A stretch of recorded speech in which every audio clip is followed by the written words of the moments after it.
அல்லேலூயா. நித்திய ஜீவன் என்பது மகா பயங்கரமானது. நித்திய நரகம் என்பது மகா பயங்கரமானது. இந்த தியாலஜி, இறையியல், தெய்வ பயத்தையும் தெய்வ கோட்பாடுகளை விட்டு மனிதர்களை மிகவும் தூரமாய் போகச் செய்திருக்கிறது. இந்த நூற்றாண்டின் கடைசி பாகத்தில் mostly the evangelicals, simply going people,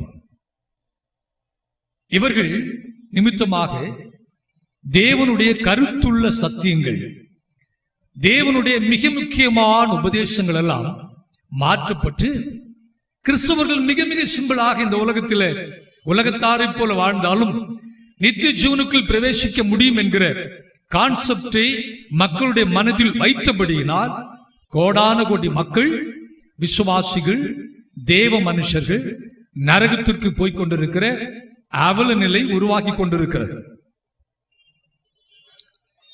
இதிலிருந்து தப்பி நித்திய ஜீவனுக்குள் பிரவேசிக்க வேண்டும் என்கிற ஒரு வாஞ்சையை தேவனுடைய சத்தியத்தினுடைய கருத்தான பகுதிகளை நாம் படிக்கும் பொழுது அது நமக்கு கொண்டு வருகிறது. 1 கொரிந்தியர் 1ஆம் அதிகாரத்திலே பவுல் இப்படி சொல்கிறார், கிறிஸ்து இயேசு மூலமாய் உங்களுக்கு அளிக்கப்பட்ட தேவ கிருபையை குறித்து நான் என் பிதாவாகிய தேவனை இடைவிடாமல் ஸ்தோத்திரிக்கிறேன். அப்படியே நீங்கள் எல்லாவித உபதேசத்திலும் ஞானத்திலும் மற்ற எல்லா கிரியைகளிலும் வளர்ந்து பெருகும்படிக்கு தேவன் உங்களுக்கு கிறிஸ்து இயேசுக்குள் கொடுத்த கிருபைக்காக தேவனுக்கு நன்றி செலுத்துகிறேன் என்று சொல்லுகிறார். அல்லேலூயா. உபதேசத்தில் வளர வேண்டும். பிரசங்கங்கள் மாறும். ஒரே பகுதியை பல ஊழியர்கள் அவருடைய சிந்தனைக்கு தக்கபடியாக, அறிவுக்கு தக்கபடியாக பிரசங்கம் பண்ணுவார்கள். உபதேசங்கள் மாறாது. உபதேசங்கள் அப்படியே தான் இருக்கும். ஆகினால் தான் அவர்கள் நீங்கள் எல்லாவித உபதேசத்திலும் ஞானத்திலும் வளர்ந்து பெருக வேண்டும் என்று சபையை குறித்து சொல்கிறார். அல்லேலூயா. அப்ப நாம நித்திய ஜீவனை குறித்து வேதம் என்னத்தான் சொல்லுகிறது, பரலோகத்தை குறித்து என்னத்தான் சொல்லுகிறது, மனுஷனுடைய மரணத்திற்கு பின்பு நடக்கிற சம்பவங்களை குறித்து ரியாலிட்டியாக என்னத்தான் சொல்லுகிறது என்பதை வேத வசனங்களில் இருந்து படிக்கும் பொழுது நாம் உணர்வடைகிறோம். இந்த காலங்கள் மனுஷனுடைய உணர்வுகளை இந்த உலகமும் மீடியாவும் சத்துருக்களும் சிதற பண்ணி உணர்வுகளை கெடுத்து மனுஷன் தெய்வீக உணர்வு இல்லாதவனாய் வாழ பண்ணுகிற ஒரு காலத்துக்கு நேராக நாம் கடந்து வந்திருக்கிறோம். அப்போஸ்தலனாகிய பவுல் தீமோத்தேயுக்கு எழுதும் பொழுது கடைசி காலங்களிலே அன்பு தணிந்து போகும் என்று சொல்லி இருக்கிறார். அல்லேலூயா. மனுஷர் தேவ பிரியராயிராமல் சுகபோக பிரியராயிருப்பார்கள் என்று சொல்லி இருக்கிறார். இதுதான் அந்த கடைசி காலம்.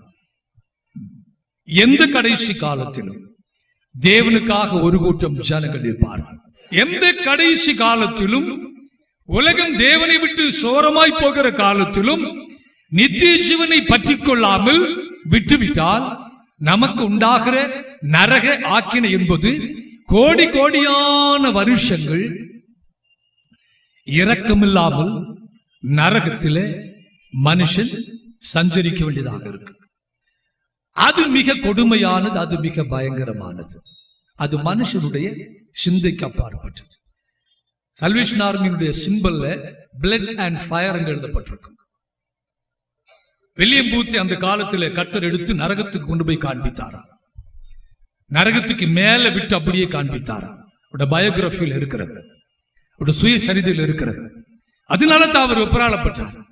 blood cleanse our sins, fire edifies us.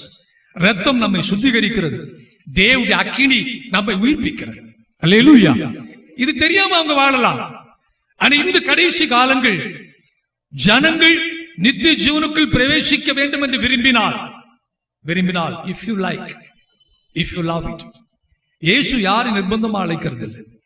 இயேசு வெளிப்படுத்தின விஷயத்தில் இப்படி சொல்லி இருக்கிறார், பரிசுத்தம் உள்ளவன் இன்னும் பரிசுத்தமாக கடவன், பாவம் செய்கிறவன் இன்னும் பாவம் செய்ய கடவன். இதோ அவனவனுடைய கிரியைக்கு தக்க பலனை அவனவனுக்கு அளிக்கும்படி சீக்கிரமாய் வருகிறேன் என்று சொன்னார். So it's all up to with your desire. It is all up to with you whether you want to enter into heaven or you want to enter into hell. If you are not able to enter into heaven, then the only place for a soul is the abode, the Sheol, that is called the hell. Hallelujah. அப்ப தேவனிடத்தில் வந்த ஜனங்கள் தேவனுடைய பிரமாணங்களுக்கு அதிகமான முக்கியத்துவம் கொடுக்க வேண்டும். அதுல ஒன்று தான் தேவனிடத்தில் அன்பு கூறுதல். ஹல்லேலூயா. இந்த நாட்களை நான் வேதத்தில் அதன் அடிப்படையில் படிக்கும் பொழுது வேதத்தினுடைய மிக முக்கியமான கருப்பொருளாக அதுதான் இருக்கிறது. பழைய ஏற்பாட்டின் காலத்திலே தேவன் நிறைய கற்பனைகளை பிரமாணங்களை கொடுத்தார். ஒன்னும் வேலை செய்யவே இல்லை, ஜனங்கள் அதை பின்பற்ற முடியல. புதிய ஏற்பாட்டில் வரும் பொழுது ஒரே ஒரு கற்பனையை கொடுக்கிறார். அந்த கற்பனைக்கு பெயர் அன்பு. அன்பு என்கிற ஒரே ஒரு பிரமாணத்தை கொடுத்து அந்த அன்பினாலே தேவனை நேசிப்பதற்கும் மனுபுத்திரை நேசிப்பதற்கும் நாம் நம்மை ஆயத்தப்படுத்திக் கொண்டு அன்பினால் வாழ்ந்து அன்பினால் நம்முடைய ஓட்டத்தை முடித்து அன்பாக இருக்கிற தேவனிடத்தில் போய் சேரும்படிக்கு அன்பை பிரதானமாக வேதம் நமக்கு கற்பிக்கிறது. அல்லேலூயா. 1 கொரிந்தியர் 16 அதிகாரம் 22 வசனத்தை சத்தமாக ஒரு வாசிங்க. பவுல் மூலமாய் தேவன் சபைக்கு எழுதுகிறார், ஒருவன் கர்த்தராகிய இயேசு கிறிஸ்துவிடத்தில் அன்பு கூறாமல் போனால் அவன் சபிக்கப்படும். சபிக்கப்படும் என்பதற்கு பயன்படுத்தி இருக்கிற வார்த்தை anathema, cut off, perished, cursed, no more, no more life, no more eternity என்கிற வார்த்தை அதோடு இணைக்கப்பட்டு இருக்கிறது. அப்ப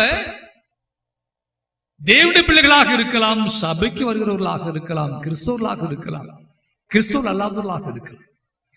கர்த்தராகிய இயேசு கிறிஸ்துவிடத்தில் அன்பு கூறாமல் போனால், அன்பு கூற முடியாமல் போனால் அவன் யாரு?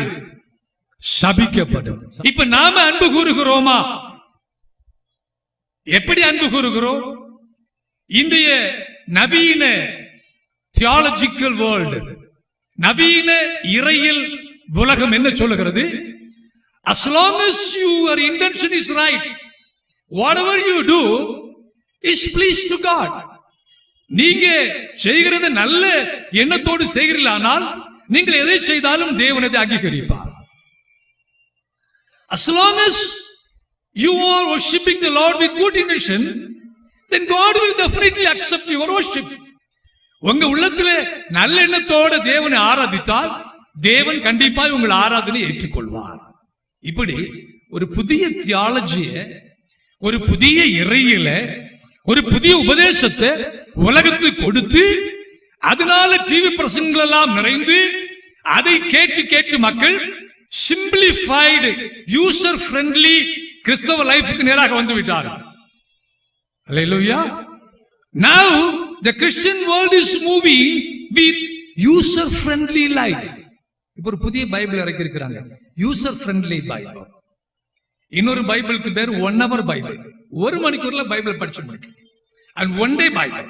அப்படின்னா ரொம்ப முக்கியமானவைகளை எல்லாம் எடுத்து தொகுத்து 1 hour Bible. You can read that Bible in 1 hour. 1 day Bible. You can read that Bible in 1 day.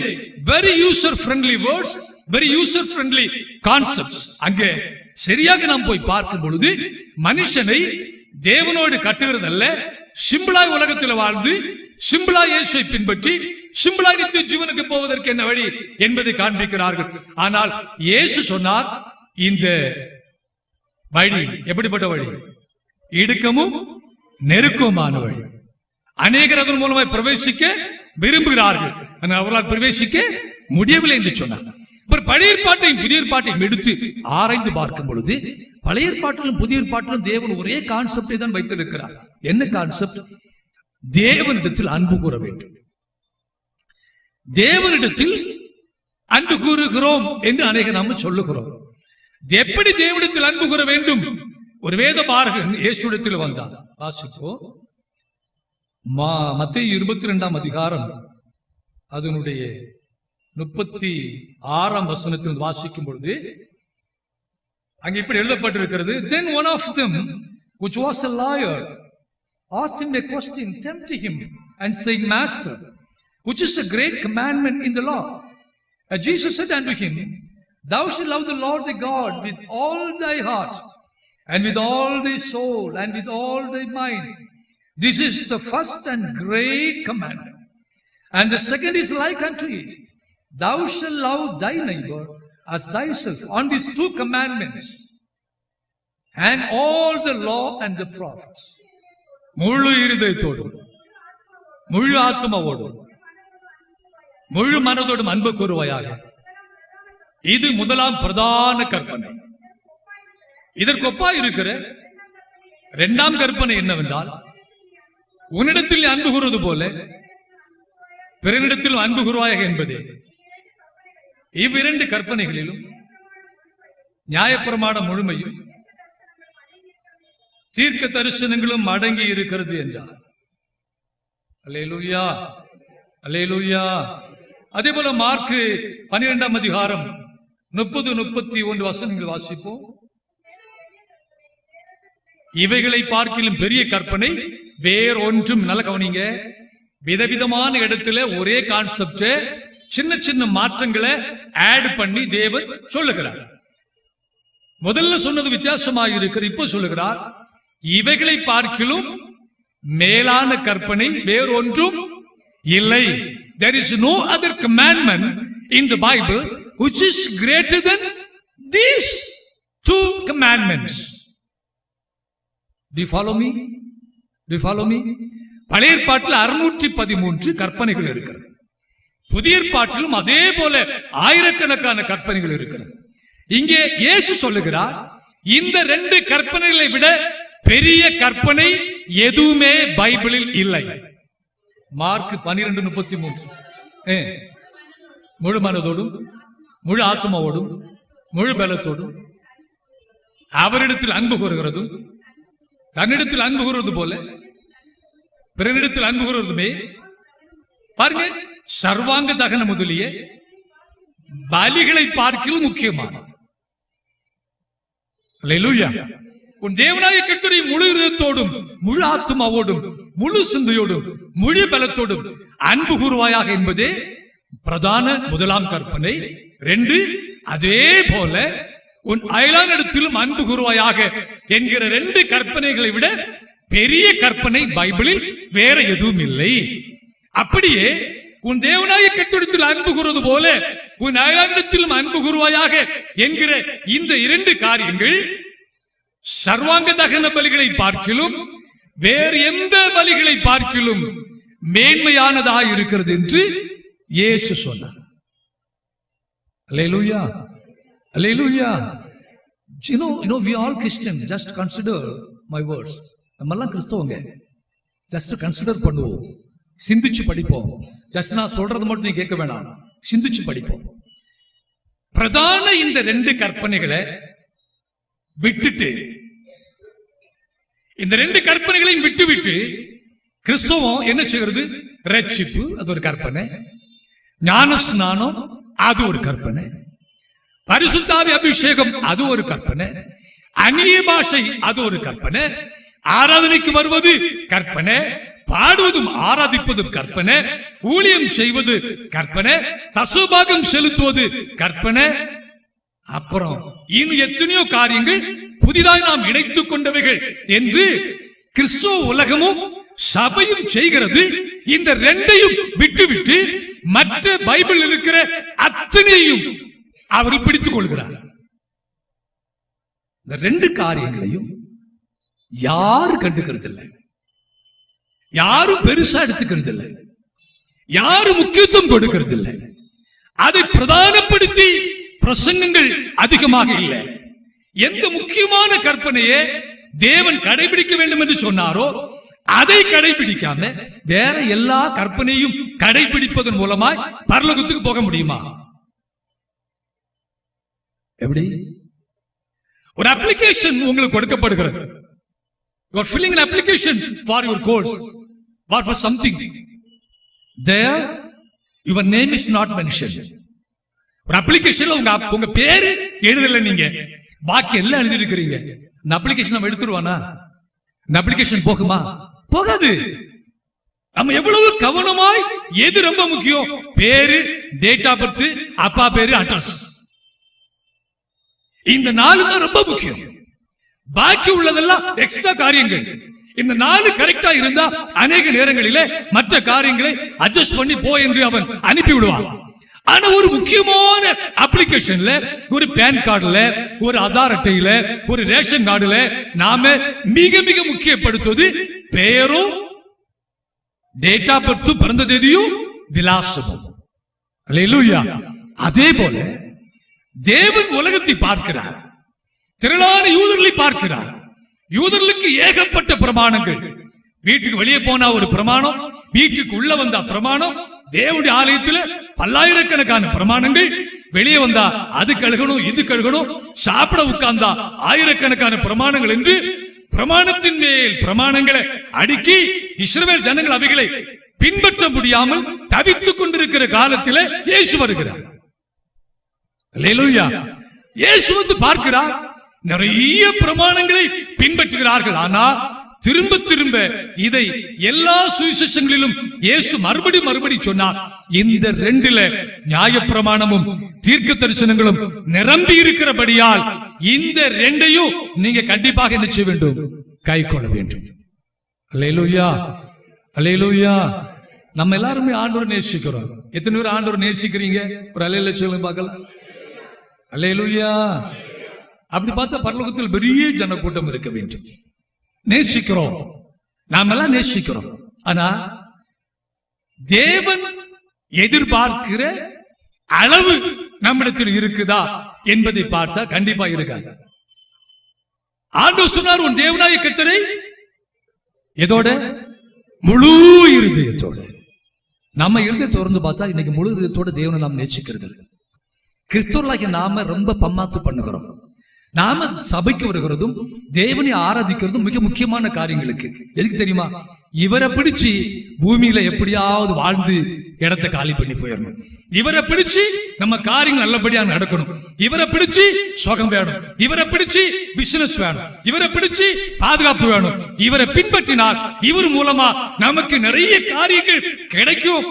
அது இருந்தாதான் நாம இந்த உலகத்தில் வாழ முடியும் என்று புறஜாதிகளும் அப்படித்தான் செய்கிறாங்க. எல்லா மதத்தினரும் தேவனை, கடவுளை கும்பிடுவதற்கு ஒரே காரணம் தான். என்ன காரணம்? பூமியில இவங்க தயவு இல்லாம நாம நல்ல வாழ்க்கை வாழ முடியாது. கம்யூனிஸ்டுக்கு அதை பத்தி பிரச்சனை இல்லை. ஆகையால் அவன் தெய்வனை கும்பிடுறது இல்லை. மற்ற அத்தனை பேரும் கடவுளை கும்பிடுறதுக்கும் முழத்துக்கு முழம் கோயில்.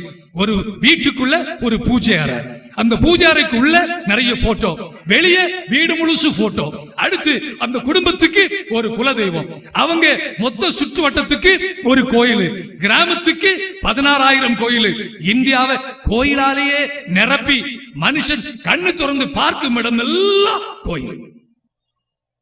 ஆராதனை, வைபவங்கள். எதுக்கு அப்படின்னா இந்த உலகத்துல எப்படி ஆகிலும் வாழ்ந்து முடிக்க வேண்டும் என்கிற ஒரே ஆதங்கத்துக்காகத்தான். கிறிஸ்தவர்களுடைய நோக்கம் அதுதான். நிறைய பேர் நோக்கம் தேவனை எது கிடைத்தாலும் கிடைக்காவிட்டாலும் நான் தேவனை நேசிக்க வேண்டும் என்கிற நோக்கம் அநேகருடைய உள்ளத்தில் வரவில்லை. நான் ஒரு கேள்வி கேட்டேன் ஆண்டவர்கிட்ட, ஏன் உண்மை நாங்க நேசிக்கணும்? எப்படி? ஏன் உண்மை நாங்க நேசிக்கணும்னு நீர் சொல்லுகிறீர்? டக்குன்னு உள்ளத்துல ஆண்டவர் கொடுத்து என்ன அப்படின்னா, முதல்ல he is our creator. amen, amen. he is our creator. அவர் நம்மை சிருஷ்டித்தார், அவரே நம்மை உண்டாக்கினார். நாம் அவரின் ஆடுகள் ஆனபடியால் நாம் அவரை நேசிக்க வேண்டும், அவருக்கு கீழ்ப்படிய வேண்டும் என்று அவர் எதிர்பார்க்கிறார். பாருங்க, அப்பா அம்மா இருக்கிறோம், நம்முடைய பிள்ளைகள் பிறந்து வளர்றாங்க, பிள்ளைகள் மேல அதிகாரம் செலுத்துகிறோம். ஏன்? ஏன்? நீங்க பத்தீங்க, நம்ம பத்தோம். அந்த பிள்ளைகள் வளர்கிற காலம் எல்லாம் நான் சொல்லுகிறத கேட்டுத்தான் வளரணுங்கிறதுல அப்பா அம்மா பிடிவாதமா இருக்கிறோம். உண்டா இல்லையா? நம்ம பெத்தமா. அதனால அந்த பிள்ளைகள் பிறந்த அன்றிலிருந்து அட்லீஸ்ட் திருமணம் வரையிலும் இவங்க சொல்லுகிறது மாதிரி தான் கேட்கணும், இவங்க சொல்றது மாதிரி தான் செய்யணும். அப்படி செய்தாதான் அந்த பிள்ளைகள் நன்றாயிருக்கும் என்கிற ஒரு கான்செப்ட் அப்பா அம்மா மனசுல வச்சிருக்கிறோம். அல்லேலூயா, அல்லேலூயா. ஏப்பா இதே கான்செப்ட் அவர் வைக்கப்படாதா? இதே கான்செப்ட் அவர் வைக்கப்படாதா? ஏன் இந்த கான்செப்ட் வச்சுட்டு அந்த தேவனை அதே போல பார்த்து, ஆமா ஆண்டவரே நீர் என்னை உருவாக்கினீர், இந்த உலகத்திலே புறப்பட பண்ணினீர், ஆகியால் நான் உம்மை நேசித்து உமக்கு கீழ்ப்படிந்தால் தான் நான் இந்த உலகத்திலே நல்ல வாழ்க்கை வாழ முடியும், ஆகினால் நான் உம்மிடத்தில் அன்பு செலுத்துவதற்கு கடமைப்பட்டிருக்கிறேன் என்கிற உணர்வு எந்த அப்பா அம்மாவுக்கு வருது? வரல. கல்யாணம் முடிஞ்ச பிறகு கூட மார்ஷலுக்கு முன்னாவுக்கெல்லாம் விடுதலை கிடையாது. ஆமா, கல்யாணம் முடிஞ்சாலும் இப்ப நான் சொல்ற மாதிரி தான் கேட்கணும், வேணா ரெண்டு கொடுக்கவும் செய்வாங்க. அப்ப இவ்வளவு தூரத்திற்கு நம்ம பெற்றதுனால நம்ம பிள்ளைகள் மேல இவ்வளவு கரிசனம் மட்டுமல்ல அதிகாரம் செலுத்தி அவங்களுடைய கீழ்ப்படுதலை பெறுகிறோம், அடி கொடுத்து கீழ்ப்படிய வைக்கிறோம். கல்யாணம் ஆகி போனாலும் நம்ம நேசிக்க வேண்டும் என்று விரும்புகிறோம் இல்லையா? நம்ம வந்து பார்க்கணும்னு விரும்புகிறோம், அப்பா அம்மாவுக்கு செய்ய வேண்டிய கடமைகளை செய்ய வேண்டும் என்று விரும்புகிறோம். அப்படியானா நம்மை சிருஷ்டித்த தேவன் அப்படி நினைப்பது சரியா தப்பா? சரியா தப்பா? நாம் அப்படி செய்கிறோமா? நாம் அப்படி நினைக்கிறோமா? இந்த மாதிரி ஒரு எண்ணம் நமக்கு வருகிறதா? அப்படி வந்தா நாம அடுத்த நிமிஷத்தில் இருந்து நம்மை உண்டாக்கின நம்மை தேவனை பணிந்து குனிந்து முழங்கால் படியிட கடவோம், அவரை நேசிக்க கடவோம், அவருடைய கற்பனைகளுக்கு கீழ்ப்படிந்து வாழுவோம்.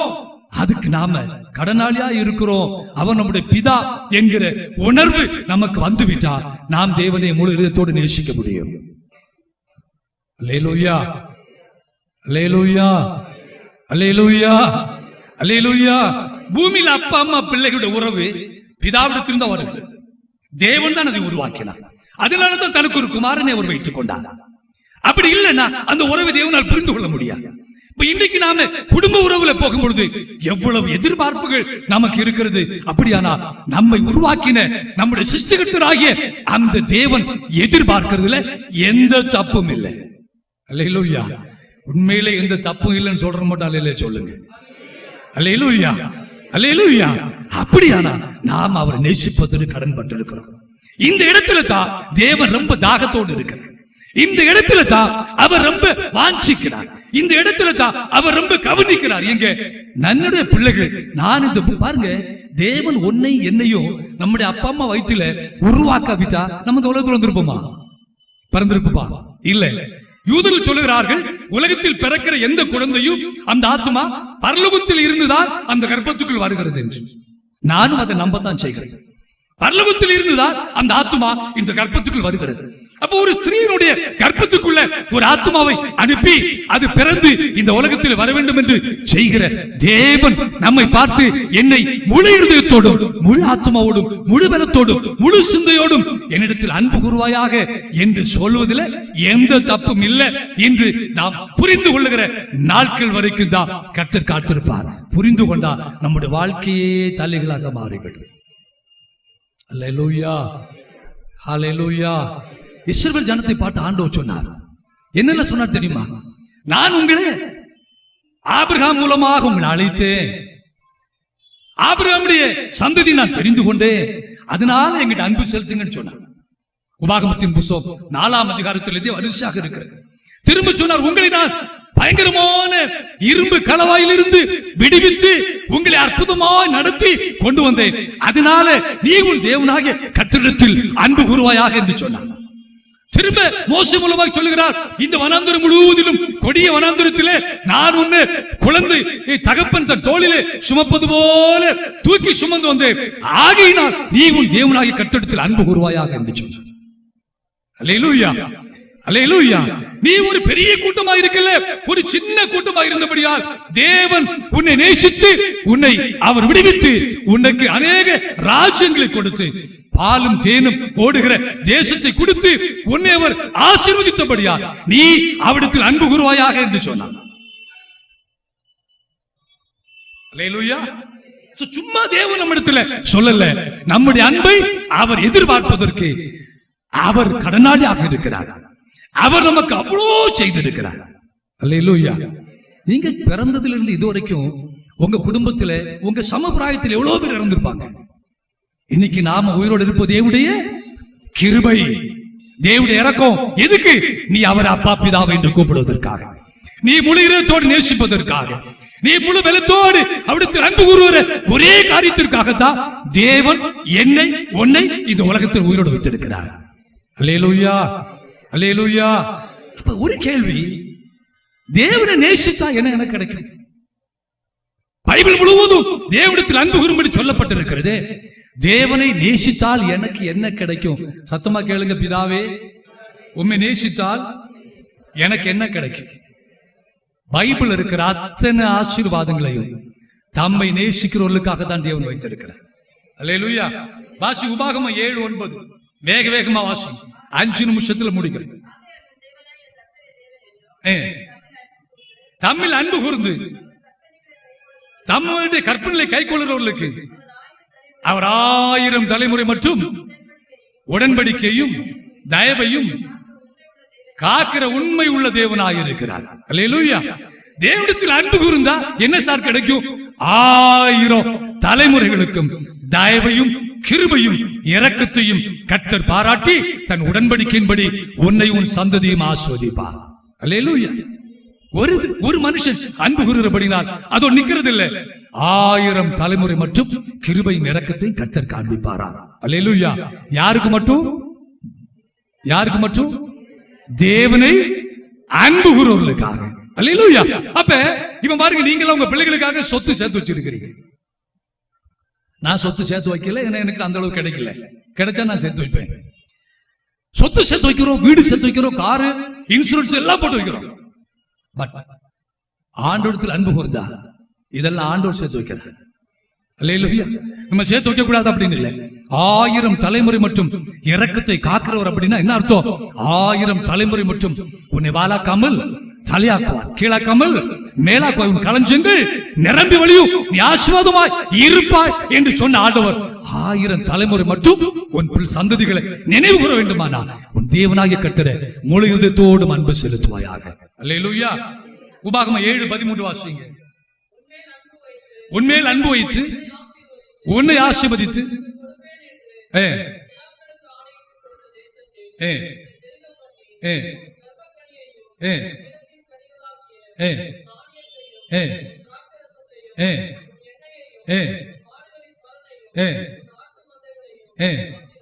பாருங்க, இதுக்குள்ள ஒரு மனுஷனுக்கு வர வேண்டிய எல்லாம் சேர்த்துட்டு அவரிடத்தில் அன்பு கூறுகிறபடியாலே நம்முடைய கையின் பிரயாசங்கள் முதல் கற்பத்தின் கனி முதல் எல்லாவற்றையும் தேவன் முழுமையாய் ஆசீர்வதிப்பார் என்று வேதம் சொல்லுது.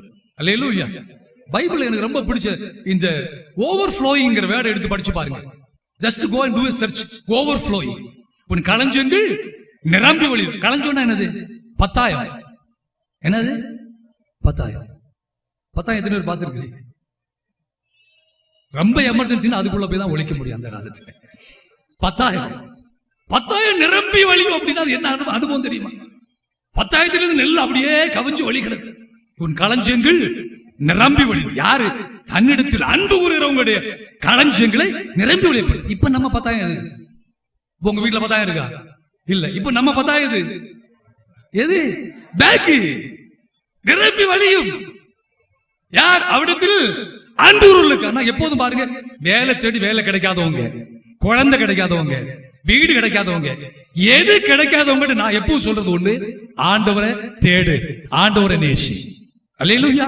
ஏன்னா இதையெல்லாம் என்னை நேசிக்கிறவங்களுக்கு நான் கொடுக்கிறேன் அப்படி சொல்லும் பொழுது நாம அதை தேடாம தேவனிடத்தில் அன்பு கூற தேடுவோமே, ஆனா இது ஆட்டோமேட்டிக்கா வந்துடும். முதலாவது தேவனுடைய ராஜ்யத்தையும் அவருடைய நீதியையும் தேடுங்கள், அப்பொழுது இவைகள் எல்லாம் கூட்டி கொடுக்கப்படும். அல்லேலூயா, அல்லேலூயா.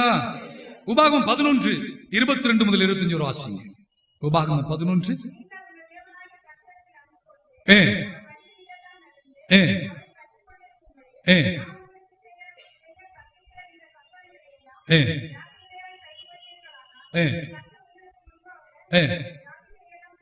நாம தேவனிடத்தில் அன்பு கூர்ந்தா ஜாதிகளை துரத்தி தேசத்தை நமக்கு தருவார். உங்களை விட பெரிய ஆட்களை துரத்துவீங்க, உங்களுடைய உள்ளங்கால் மிதிக்கிற இடமெல்லாம் உங்களுடைய இடமாகும் என்று சொல்லி தேவன் இந்த ஆசீர்வாதங்களை அடுக்கடுக்காய் சொல்லுகிறார். யாருக்கு?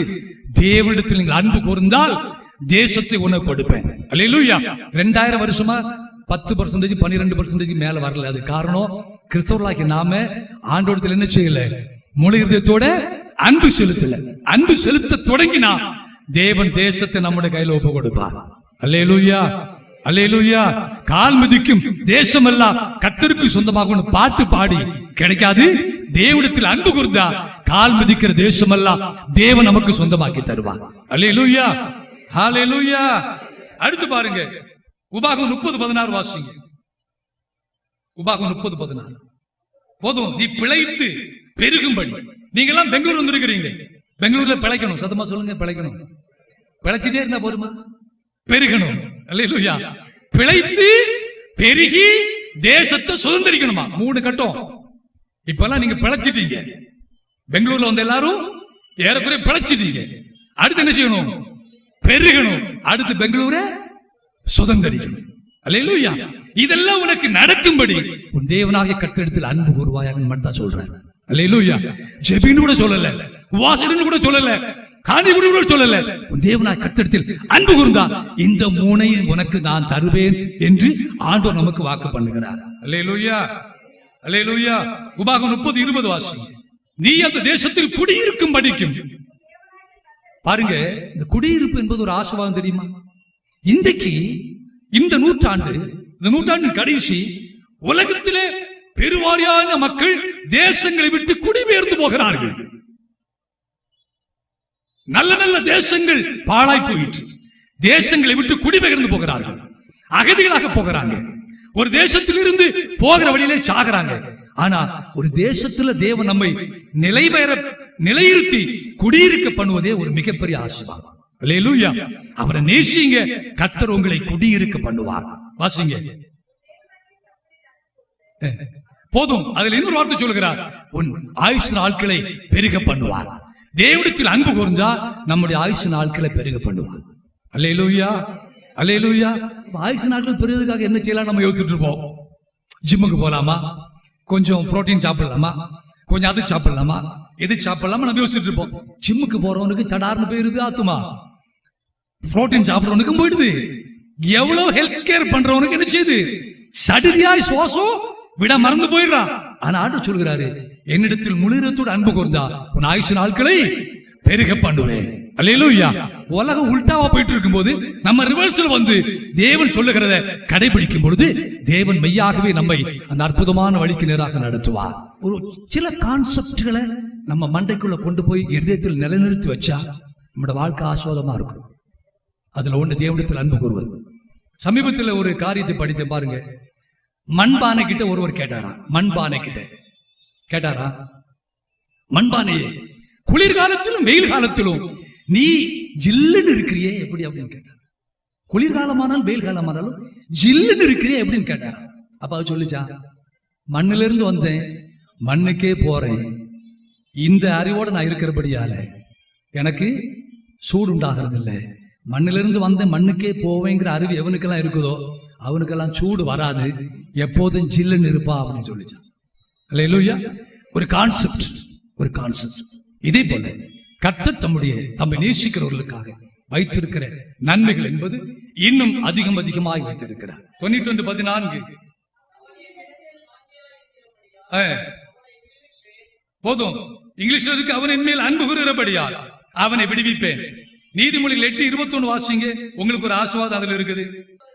என்னை நேசிக்கிறவர்கள் மெய்ப்பொருளை சொந்தரிக்கும்படிக்கு அவருடைய களஞ்சியங்களை நான் நிரப்பும்படிக்கு நீதியின் வழியிலும். போதும் பாருங்க, என்னை நேசிக்கிறவர்களை மெய்ப்பொருளை சொந்தரிப்பதற்கும் களஞ்சியம் நிரம்பணும். அல்லேலூயா. அவரை நேசித்தா மெய்ப்பொருளை சொந்தரிக்கலாம், நம்முடைய பேங்கும் நிரம்பும், களஞ்சியமும் நிரம்பும். அல்லேலூயா. நமக்கு 2 வேணுமா வேணாமா? மெய்ப்பொருள் மட்டும் வேணுமா? இல்ல, பேங்கு நிரம்பணும், மெய்ப்பொருளை நிச்சயணும். 2 தேவன் வாக்கு பண்ணி இருக்கிறார். என்னை நேசிக்கிறவருடைய அவர்களுக்கு மெய்ப்பொருளை நான் கொடுப்பேன், அவருடைய களஞ்சியங்களை நிரம்ப பண்ணுவேன். அல்லேலூயா. சும்மா ஆண்டவரை நீங்க நேசிக்க வேணாம், இதெல்லாம் வேணும்னா வேணும், நான் நல்லா இருக்கணும் அப்படி நினைச்சா உங்க முழு இருதயத்தோட, முழு பலத்தோட, முழு ஆவியோட, முழு ஆத்மாவோட கர்த்தரிடத்தில் அன்பு கூறுவதற்கு உங்களுடைய இருதயத்தை ஆயத்தப்படுத்திக் கொள்ளுங்கள். அல்லேலூயா, அல்லேலூயா.